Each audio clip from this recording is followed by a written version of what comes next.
메시지 성경 통독 야고보서 2장입니다. 주님 말씀하옵소서. 주의 종이 듣겠나이다. 아멘.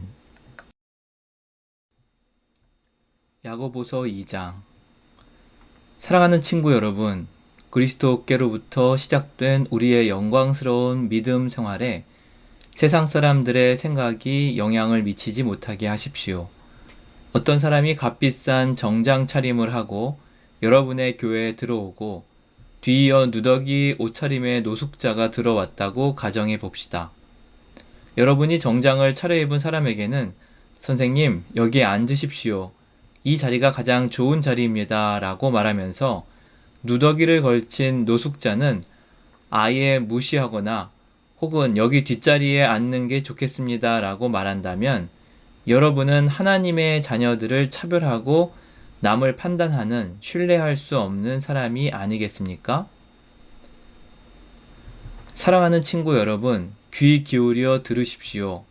하나님께서는 전혀 다르게 일하신다는 것이 이미 분명하게 드러나지 않았습니까? 그분께서는 세상의 가난한 사람들을 택하셔서 그 나라의 권리와 특권을 지닌 1등 시민이 되게 하셨습니다. 그 나라는 하나님을 사랑하는 사람 누구에게나 약속된 나라입니다. 그런데도 여러분은 여러분과 같은 시민들을 업신여겨 욕보이고 있습니다. 여러분을 착취하는 사람들은 지위가 높고 힘있는 자들이 아닙니까? 법정을 이용해 여러분에게 터무니없는 돈을 청구하는 사람들도 그들이 아닙니까? 여러분이 세례 때 받은 그리스도인이라는 새 이름을 경멸하는 사람들도 바로 그들이 아닙니까? 여러분이 내 자신을 사랑하듯이 다른 사람을 사랑하라는 성경의 고귀한 법을 이행하면 그것은 잘하는 일입니다. 그러나 여러분이 이른바 유력 인사라고 하는 자들을 우대한다면 그것은 성경의 법을 어기는 것이고 여러분은 그 일로 말미암아 범법자가 됩니다. 여러분은 하나님의 율법 가운데 이러저러한 조항만 선택할 수 없고 특별히 한두 가지는 지키고 다른 것들을 무시할 수는 없습니다.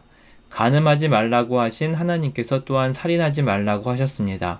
여러분이 간음하지는 않았으나 살인을 저질렀다고 가정해 봅시다.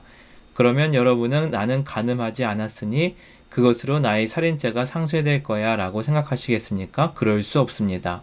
여러분은 결국 살인범입니다. 여러분은 우리에게 자유를 주시는 그 법에 따라 심판을 기다리는 사람처럼 말하고 행동하십시오. 여러분이 친절하게 행동하지 않으면 친절한 대우받기를 기대할 수 없을 것입니다. 친절한 자비는 언제나 무자비한 심판을 이깁니다. 사랑하는 친구 여러분, 여러분은 온갖 옳은 말씀을 배우기만 하고 아무것도 행하지 않으면서 잘 되기를 바랍니까? 어떤 사람이 믿음을 논하기만 하고 전혀 실천하지 않는다면 그 사람에게 믿음이 실제로 있는 것이겠습니까? 예를 들어 여러분의 옛 친구가 누더기를 걸친 채 굶주리고 있는데 그에게 다가가서 여보게 친구, 그리스도를 입으시게, 성령 충만하시게 라고 말하면서 외투 한 벌이나 밥 한 그릇 주지 않고 떠나간다면 무슨 소용이 있겠습니까? 하나님의 말만 앞세우고 하나님의 행함이 없다면 그것은 터무니없는 지심이 분명하지 않습니까? 벌써 여러분 가운데 누군가가 좋습니다. 당신이 믿음을 맡으면 나는 행함을 맡겠습니다. 라고 말하는 소리가 들립니다. 성급하게 판단하지 마십시오. 내가 행함이 없는 믿음을 보여줄 수 없듯이 여러분도 믿음 없는 행함을 보여줄 수 없습니다. 믿음과 행함과 믿음은 떼려야 뗄 수 없는 관계입니다. 여러분은 한 분이신 하나님을 믿는다고 공언하면서 마치 그것으로 대단한 일을 했다는 듯이 뒷짐을 진 채 만족해 하더군요. 참 대단하십니다. 마귀들도 그렇게 합니다만 그것이 무슨 소용이 있겠습니까? 생각을 좀 해보십시오. 여러분은 믿음과 행함을 갈라놓고도 그것을 계속 죽지 않게 할 수 있다고 생각하는 것입니까? 우리 조상 아브라함이 자기 아들 이삭을 번제단에 바칠 때 행함으로 하나님과 바른 관계를 맺은 것이 아닙니까? 믿음과 행함은 함께 멍에를 맨 동반자임이 분명하지 않습니까? 믿음은 행함으로 나타나는 것이 아닙니까? 행함이 믿음의 행위라는 것은 다 아는 사실이 아닙니까? 성경은 아브라함이 하나님을 믿어 하나님과 바른 관계를 맺었다고 했는데 여기서 믿는다는 말의 온전한 의미는 그 행위까지 담고 있습니다. 아브라함이 하나님의 벗이라는 이름을 얻게 된 것은 그가 믿음과 행위를 하나로 조화시켰기 때문이 아닙니까?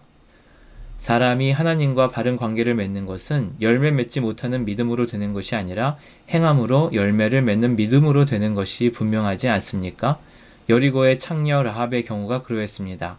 하나님이 그녀를 귀하게 여기신 것은 하나님의 정탐꾼들을 숨겨주고 그들의 탈출을 도운 행위, 곧 믿음과 행함의 빈틈없는 일치 때문이 아니었습니까? 여러분이 육체와 영을 분리시키는 바로 그 순간에 여러분은 싸늘한 시체가 되고 맙니다. 믿음과 행함을 분리시켜 보십시오. 여러분이 얻을 것은 시체뿐입니다. 아멘.